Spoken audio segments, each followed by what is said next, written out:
Ok, já tivemos aí a guitarrista da The Warning, a baixista da The Warning, mostrando os seus equipamentos, não escondendo nenhum segredo. E agora vamos ver o que a Paulina, baterista do trio, tem para nos mostrar do equipamento dela. Eu não sou baterista, né? Eu sou guitarrista, mas pela natureza do meu trabalho, assim, de produção, de técnico de som e tal, eu preciso entender um pouco, no mínimo um pouco. Né? Então vamos ver se eu consigo ajudar alguma coisa, tirar alguma dúvida aí, dar algum pitaco, ou simplesmente só admirar, né, junto com vocês. Quem é baterista ou não também, quem é baterista e quiser participar nos comentários, se eu falar alguma besteira também, fica à vontade, eu não tenho problema nenhum em ser corrigido. Ou quiser complementar alguma informação também, tá? Dito isso, se não for baterista também, comenta. Se só curtir a banda, comenta também. Comentário é muito importante. O YouTube tá dando uma sacaneada no canal nos últimos dias aí. Tá? A entrega tá muito, muito baixa. Mas são coisas que a gente tem que lidar também. Então vamos embora. Vamos lá. Vamos ver o que a Paulina tem para nos dizer e nos mostrar do equipamento dela. Oh, meu Deus. O mouse aqui deu uma bloqueada. Agora foi.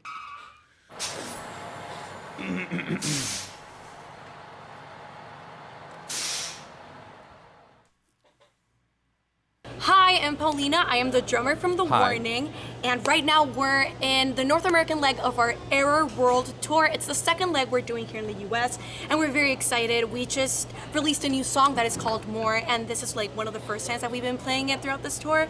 So it's been really cool. I've actually had to modify my kit to play that new song. So I'm gonna walk you through it. This is a DW performance series, and she's É called W. Bombon, which is marshmallow in Spanish. I got it during the pandemic, and I was gonna, like... Marca muito clássica, né? O vídeo, ele vai trancar um pouco. O vídeo do Gear Master sempre tranca um pouco no início, tá, pessoal? Então eu peço paciência. Daqui a pouco ele pega no tranco. Tá? A cor da bateria dela é bombom. Que é o marshmallow, né? Como ela falou ali. Vai. Vai. Used it for the first time when the pandemic happened, so it still feels very new to me. This is a 10-inch tom. This is a 12, and that usually I go for a 14 here, Trancou. but right Fazer now o quê? for live, I'm using a 16 Ah, ela and usa this dois is an surdos. 18, so I just can get like that deep sound. I use the toms a lot, like for main like rhythm parts, so I really wanted to get like that depth in there. My bass drum actually is a little bit shorter in depth. This is 2214. Aqui a gente tem uma mania de chamar de tom, as peças que ficam, por exemplo, na frente da bateria, em cima na frente da caixa, que é aquela que geralmente fica entre as pernas da baterista ou do baterista, né, da pessoa que está tocando. Aí tem os tons na frente e aqueles que ficam mais no chão, assim, ou mais ao lado, a gente chama de surdos, né? E o que fica exatamente no chão, virado assim na horizontal, é o bumbo, né? Eles chamam de floor tom. E o toms, né? Toms and floor tom, porque ele fica no chão, né? Fica virado no chão, assim, na horizontal. Floor tom. Eles não têm um outro nome assim como a gente tem popularmente chamando, né? De tom, surdo e bumbo. Em inglês, né? Em espanhol eu não sei. Quem for da Espanha ou quem não for. Quem falar espanhol, por favor, comente. My snare is a hand-hammered Black Beauty. As you can see, Bonita she's a caixa. beauty. I really like the snare. Once again, I've been using it for kind of a short time. It was actually a gift, so I'm very happy with it. It has a very... Não que a gente não tenha que se preocupar com as outras peças da bateria, mas a caixa, que é essa peça aqui, né, que ela tá mostrando agora, e o hi-hat, que é aquele pratinho que tá exatamente do lado ali, né, entre o notebook e os tons ali, por exemplo, para mim são duas peças fundamentais na bateria, sem desmerecer as outras, né? Mas se o hi-hat tiver um som ruim e a caixa tiver um som ruim, esquece, porque é o que mais se ouve, porque é o que mais se toca durante as músicas, por exemplo, no estilo delas, né? Por exemplo. Então é muito complicado ter um som ruim dessas duas peças, especialmente. Tom e surdo o bumbo também, né? Mas tom e surdo tu consegue dar uma miguelada, ataque, condução, talvez. É ter um som bom em tudo, né? Sempre. Mas às vezes quando a gente tem que optar por por fazer escolha, optar não.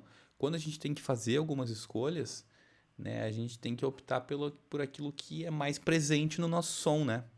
Não vai pensar em comprar um prato de 4 mil reais e uma caixa de 400, entendeu? Eu penso mais ou menos por aí. É que nem eu ter uma guitarra de 400 reais e comprar um jogo de cordas de 600. Nem existe, mas... Ou existe. Não sei. Vai. Deep sound. It sounds gritty. It depends on obviously how you tune it. But my drum tech Carlos always like gets just such a Drum tech. beautiful, A legenda errou. hard-hitting sound out of it. I use clear pinstripe Remo heads, again 10, 12, 16, 18 on the snare. Agora I dá pra use ver the os control tons, sound né, coded que ela one from falou. Remo. Aqui, por exemplo, vou voltar um pouquinho. 10, 12, 14. Não, 14 e 18. 10, 12, 14, 16 e 18. 10, 12, 16 e 18. O que são esses números, né? Pra quem não tá ligado, são as polegadas. É o tamanho do tambor. É um tambor de 10, um tambor de 12. Daí o surdo ali, que é aquele que... Um daqueles que ela tá na mão ali, um é de 16 polegadas e um é de 18. Não é muito grande, assim, mas dá pra tu usar uma afinação mais baixa e tirar um som bem grave deles. 18 on the snare. I use the controlled sound coded one from Remo. So the tuning, especially in the toms, usually varies. These are usually tighter so I can get a good bounce from it. It sounds higher. But these ones are usually kind of tricky sometimes because I like them very loose. I like them deep sounding. But so Uma afinação mais alta nos tons, mas para eles guspirem um pouco mais de som, e uma afinação mais baixa ali nos surdos, né? Para tirar um som mais grave, assim. sometimes we get a lot of resonance. But Carlos, my drum tech, has this very Ressonância. cool trick. I don't know if Ressonância é um problema muito comum nos graves, nas frequências graves. Por quê? Porque o grave ele se espalha por todos os lugares, né? A gente tem frequências abaixo de determinado número, por exemplo, vamos botar aí abaixo de 250 Hz, né? De 20 a 250. Tá? A gente tem o sub ali que é de 20 a 80, por exemplo, né? E os médios graves que são daí para frente até ali os 250, 500, vai.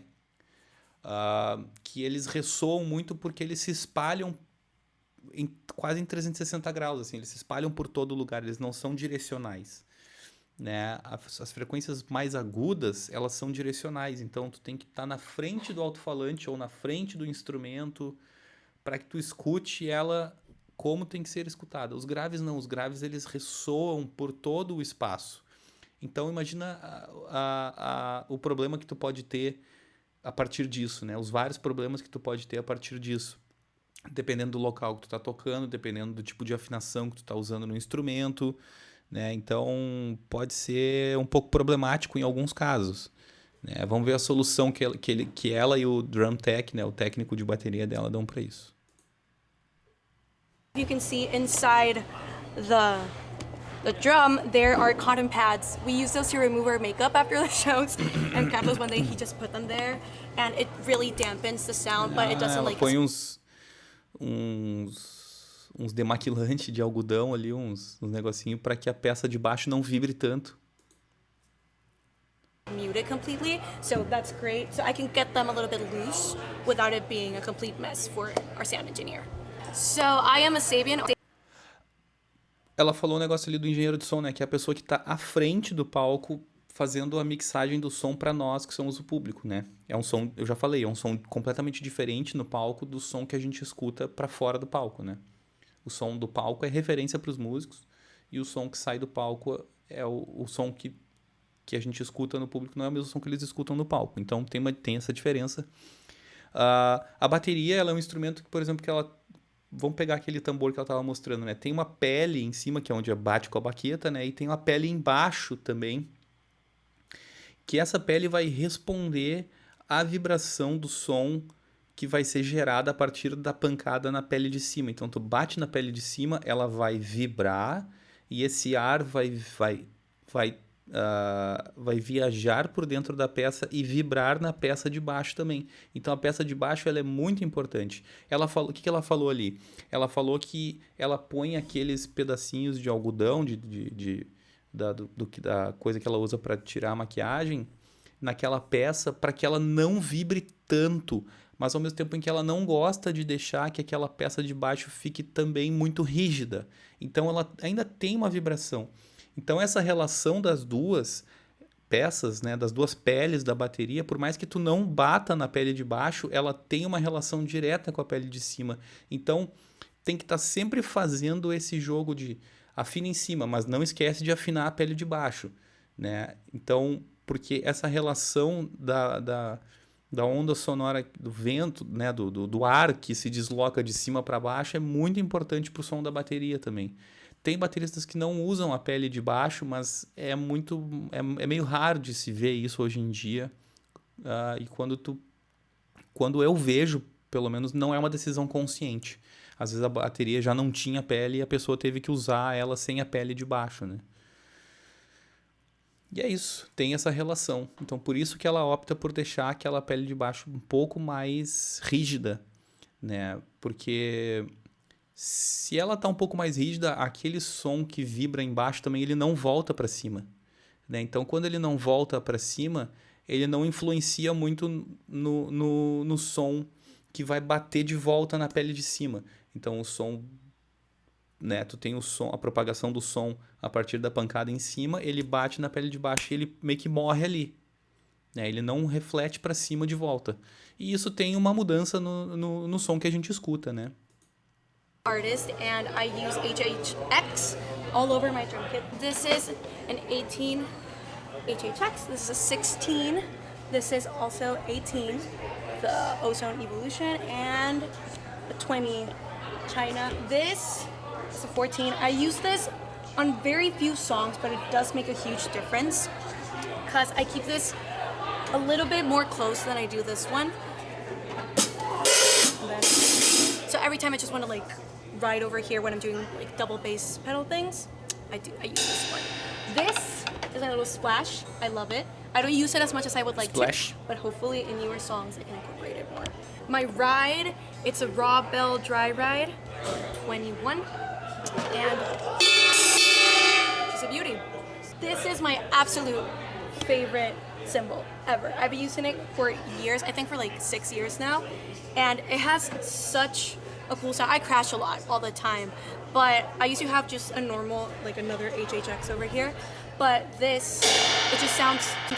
Como ela usa as peças pertinho dela, né? Porque o baterista ainda tem ele tem a extensão do braço, né? Não dá para esticar o braço todo para tocar, né? Tem a extensão do braço e tem mais a extensão da baqueta para alcançar o instrumento, né? Tem bateristas que usam super longe as suas peças, assim, porque dizem que dá mais força na pancada. Eu não acredito nisso, né? Claro que aqui tu tem uma área menor para tu deslocar a tua mão e aqui tu tem uma área maior para deslocar a tua mão, né? Mas esse movimento aqui de pressão no cotovelo também pode gerar lesão, né? Então o ideal é nunca esticar o braço completamente, né? Mas esticar o braço de menos também deve dar um desconforto no ombro, né? Mas sei lá, eu não sou fisioterapeuta, sou músico. Agora, vocês que são bateristas que estão assistindo o vídeo, por qual razão? Será que é uma questão só de gosto, assim? Tocar mais pertinho? Porque tá bem perto dela mesmo, né? So much darker, so it really cuts through like the brightness of these HHs. Dá pra tocar mais rápido também, né? I just incorporated mais this cowbell, this LP cowbell to my drum kit because our new single More has a part with cowbell. And it's really fun using it. I haven't used a cowbell in like years. And it has like Cowbell. its little tricks because sometimes it just like really falls. But it sounds so cool. And it's just really fun to just like drive in that. I love it. I am a big Firth artist. I use 5B barrel tip. I just changed drumsticks actually. I used to use 5A, but I'm a very hard hitter and I wanted to stop, like it just felt really light in my hands. So I got this heavier set and I've been using it this whole year and it has made such a good difference. I don't have to use as like much strength to get like a very hard, deep sound out of them. This DW rack that I have It's actually been like very modified by my dad. My dad like loves hardware, and it used to be like a little bit too large for me. So he like grabbed like a saw and just started cutting everything to my size. And everything is just like so meticulously measured and marked. So like every time that we're touring, like my drum tech and everyone in production can just set everything up really quickly. So it's very efficient. Every time we open for a band or something, we can get everything done in a very short amount of time, so we're not bothering anybody. And it's great. And it's also very comforting to arrive to each show knowing that the measurement of everything is gonna be exactly the same each show. Imagina 30, 40 shows no mês. Não dá pra todo show tu chegar, ai, como é que monta mesmo? É aqui, daí o outro é aqui, daí a outra peça é lá, daí a outra peça é aqui, que ela tá falando que é tudo medido e marcado, né? Porque, cara, não dá pra galera que faz a montagem da bateria perder tempo pensando e perguntando pra ela. Ela tá ocupada com outras coisas, fazendo imprensa, descansando, sei lá, e a galera montando, ah, Paulina, como é que é mesmo que tu monta o teu tom? Não, tem que estar montado, porque os caras não montam a bateria por montar, os caras montam a bateria pra ela, o show é dela, é da banda dela, né? Então tem que estar tudo confortável para quem? Para ela. So you don't get like wonky drum sets sometimes. It's all measured. É menos trabalho para quem monta e mais confortável para ela. Precisely. The pedal that I'm using is a Machine DW pedal. I used to use a direct drive from DW, but after they released the chain one, I prefer this one so much more. And it takes a while getting used to it, but once you get the hang of it, it's so easy to control. And again, I'm a very hard hitter, so it just comes back to me in such a easy way for me to like not hurt myself while I'm playing, and I just really love it. I've been using it for a while. In my hi-hat, I'm using 9000 DW. I'm a DW girl.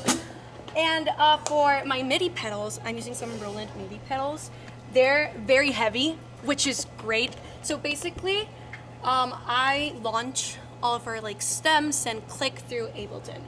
And I used to have to do it with like manually, but it kind of looked really like clunky. Like after every single song, I would have to go and like enter. So with these MIDI pedals, I can launch the whole show without anybody noticing. And I used to have like, I've been through so many MIDI pedals and MIDI pads, but these are so great because they're really heavy. So like, they're not gonna be set off by like the slightest movement. They're like, it takes a good hit for it to change the scene. So, Olha só que massa, isso que eu tinha dúvida. Ela não vai manualmente no computador fazer as mudanças nas trilhas das músicas que tocam, né, de fundo com o som que elas estão tocando, ou com o clique, né, porque elas têm que escutar o clique no fone. Ela usa um pedal, e esse pedal, quando ela clica nesse pedal, ele vai trocando as cenas das músicas. As cenas, que quer dizer? A música completa que está ali, né, as trilhas completas de uma música. Daí ela clica, vai para outra. Daí ela clica, vai para outra. Isso são chamados de cenas, né? Durante a música vai tocar uma voz que está pré-gravada, a faixa do clique, uma guitarrinha de fundo e uma ambiência. Monta tudo isso na mesma música, tu tem uma cena, né, que se chama. Aí ela tem várias cenas compostas para cada uma das músicas da turnê e ela clica naquele pedal e ele vai trocando as cenas. Que legal, cara. they're fantastic. I have a start pedal and a stop pedal just in case something goes wrong. We're all humans, so sometimes we need to stop the click track. It's just so efficient for everybody to have these systems, and it's fantastic. The drum throne that I use is the DW Airlift 9000. It's great. I use it in the lowest setting because I'm really short, but it's really comfortable. I love it. For in-ears, I use in-ears audio. They are fantastic. Usually we grow them out really quickly, but these have just like really Mostrando até o lasted. fone que ela tá And usually usando. the problems that we have with in-ears is like the cables at one point, like they just don't plug in correctly and you don't hear stuff. But these ones have lasted wonderfully. What I hear the most in my mix is the bass, because me and my sister are just like really connected when we're playing. So having that, like those bass ends, just like really makes a big difference. For my kick block, I have a kick block. because I hit it very Nossa, hard, tu tá, and you tu tá mostrando até o kick block, né? Porque o baterista vai pisando naquele pedal, para tocar aquela peça da bateria, ele pode ir andando pra frente, né? usually it just goes so far. Sometimes, like when we didn't have a kick block, sometimes Carlos, my drum tech, would just have to be like there in front of the drum, just like for it to not move. So that is a lifesaver, and I love it. So that was my gear run through. Once again, we are The Warning. Our webpage is called thewarningband.com. Ok, essas informações vão estar na descrição do vídeo. O vídeo ficou um pouco longo, então sem muitas delongas para as despedidas. Adorei o vídeo, espero que vocês tenham gostado também. Comentem, é muito importante pro canal os comentários. E é isso aí, espalhem para as pessoas que vocês acham que vão curtir esse vídeo também, certo? Então, forte abraço e até breve.